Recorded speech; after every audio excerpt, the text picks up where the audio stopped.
react. Your fusion experiments and were too ill to work or were already dead. They had to put a stop to that, though.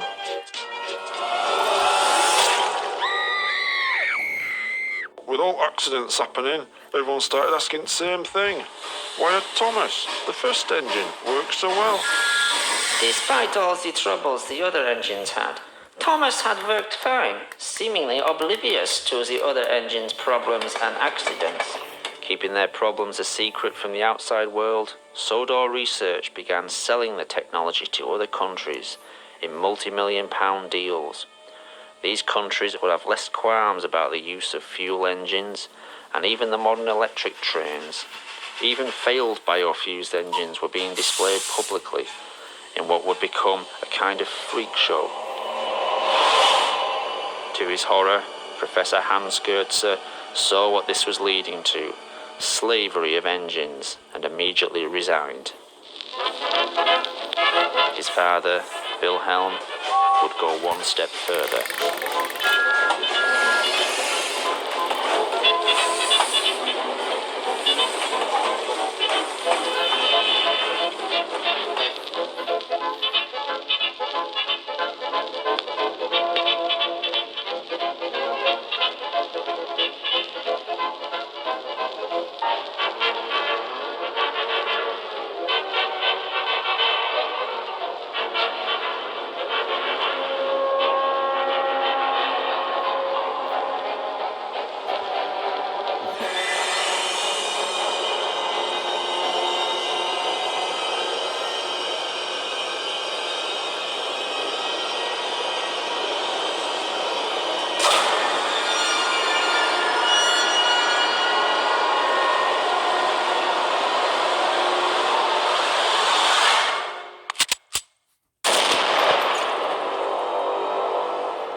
Professor Wilhelm couldn't come to terms with what was happening to his engines, and took the only course he thought he could take.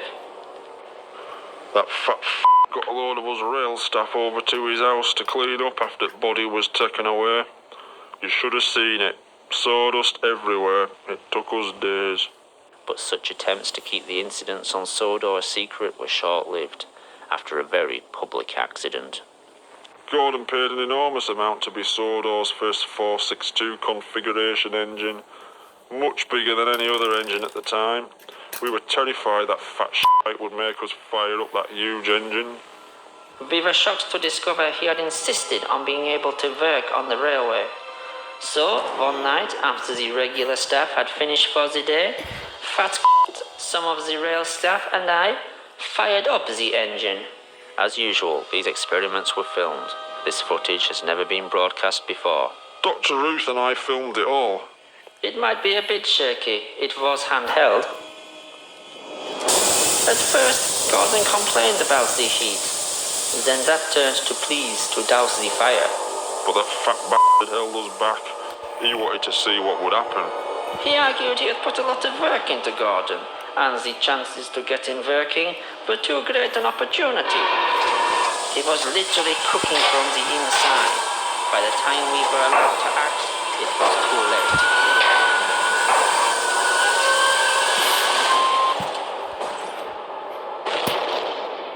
I wasn't as near to him as some of them. All I could do was run. I was lucky to get away with some singed clothes. Others weren't so lucky. The fateful few hours following the accident would seal the fate of Sodor Research. The fat stopped us trying to put out the fire, insisting that any evidence would fall back on us. He kept repeating, "This was all your fault. You knew the dangers. You're legally to blame." He stopped us calling for ambulances or the fire brigade. We told him, "These are injured people here. They're going to die unless we do something." But he kept saying, "No one from the outside can come in. No one can see this." Finally, someone suggested we airlift them to hospital. Harold was banned from flying for his own safety, but we thought the risk was worth it. Fueling Harold was a nervous experience. Would he have the same reaction Mavis had? We all breathed a sigh of relief and loaded the injured people aboard. Then it all went wrong.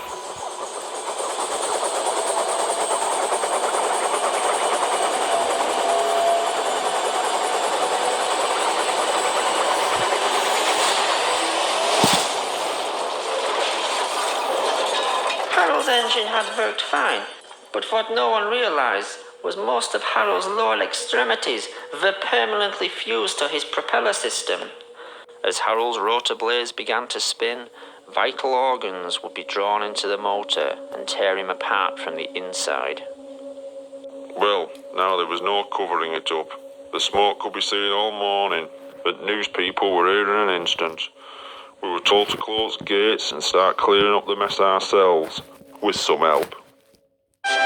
Henry Thierry was the only 420 gauge engine on the island. A large engine that had been working on the railway regularly, he had become popular among tourists and the locals. Henry was called into the yard to help tidy the mess. Working mostly at night, he would cart away the wreckage under cover of darkness. We had to work quickly and quietly. Henry would cart wreckage from the yard away to the sea. Then one night, the points were set wrong, and we were diverted to another shed. Henry had inadvertently been sent to shed number 17, where Thomas had been biofused into a tank engine and had subsequently been declared out of bounds. It was dark, and these sheds all looked the same. I unlocked the doors and Henry rolled in. I didn't see what Henry saw, because as soon as he put his head through doors, he bolted and reversed out. Keith locked the shed up without seeing what was inside. But Henry had seen it all. We wouldn't even dare talk about that shed, more than our job's worth. But Henry had decided to speak up and confront Sir Topham Hatt. That night, he arrived at the railway controller's office. I don't know what was said in there, but there were raised voices at times. They had a shouting match for 10 minutes. Then Henry left, back to the shed. By pure chance, he was sent back to the same shed as Thomas that night, and with one sentence, he sealed both their fates. Henry only said one thing to him: stay away from shed 17. The next day, the fat had a new job for him. The Flying Kipper route ran through the night, delivering fish from the docks to the mainland, across the highest altitude line in the country. That old line was treacherous at best, but when Henry was put on there, in the middle of winter, it was a death trap. In 1970, fish had started being delivered by road to the mainland. It was safer and more cost-effective, and the line was declared redundant. Dangerous and unnecessary, it came as a shock to the islanders when it was reopened. That fat shite always hated Henry. He didn't like his cheerful manner, and he clearly had other lifestyle choices when he was a human. Fat wanted Henry away from the other engines, and Kipper Run was a death sentence. On the night of February the 8th, 1983, Henry had only been on the Kipper Run for a week. The following incident would be made into a book and later recreated in the television series. This is the train the railwaymen call the Flying Kipper. Can you believe they put it in a kid's story? Of course, that fat had changed quite a few of their facts. They couldn't know the points from the main line to a siding were frozen, and the home signal should have been set at danger, but snow had forced it down. As the train approached the most treacherous part of the line, unnoticed to Henry, his driver and firemen, the points had diverted them to the adjoining siding and right into the path of another train.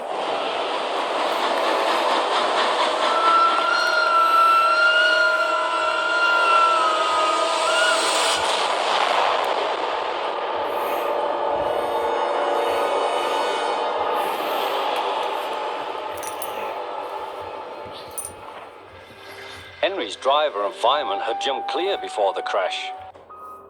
In fact, Al and Barry died from their injuries.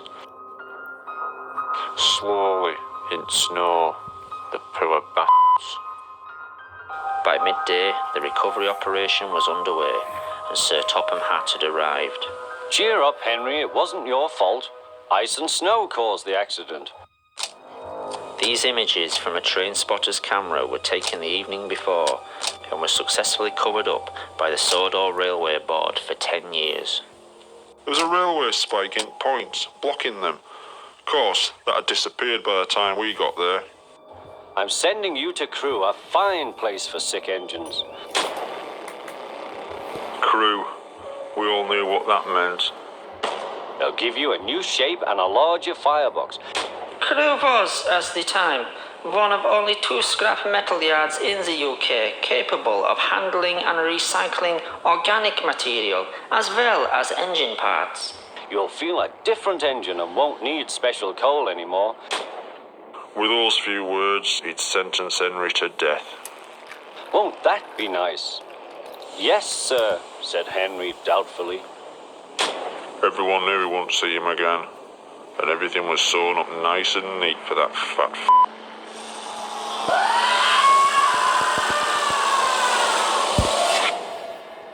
As news got out about Henry's accident, it didn't take long for Thomas to realise Henry had been disposed of because of what he knew. The next evening, Thomas had been put on his own for the night at Knapford Station. As his driver and fireman left, under what was left of his own steam, he set off for the Sodor Research Complex. He had a small amount of burning fuel in his firebox, but he was mostly moving under his own strength. It took Thomas 3 hours to get to the complex, the effort to get there nearly killing him. Thomas arrived at midnight. With no one around, he made his way to the shed where he was created. What he found was the answers to his questions, and many others. Since Sodor Research had become producing biofuels vehicles, the world had asked, why had the first biofusion operation worked so well, but nearly every operation since had failed? Sadly, Thomas found the reasons inside.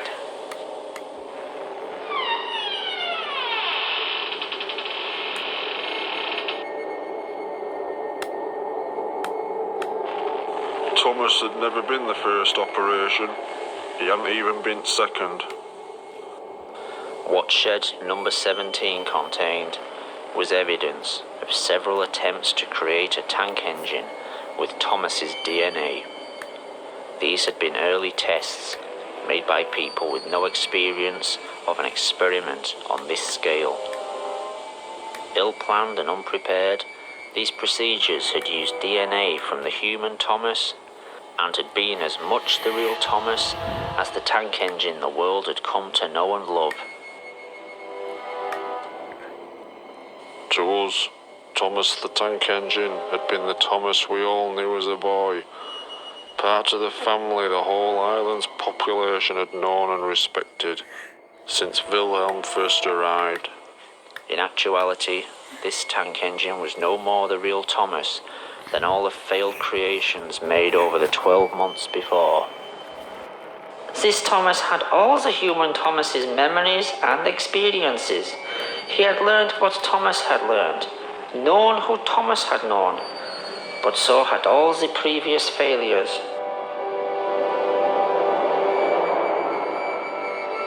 Wilhelm and Hans Goetze had had to learn through trial and error how to bring their Thomas back from the dead. The following experiments had not had the same work put into them, resulting in the freak engines and aircraft that had developed so many problems on Sodor Island and around the world. In Shed 17, Thomas wouldn't discover who he was, but in fact, who he wasn't.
passed.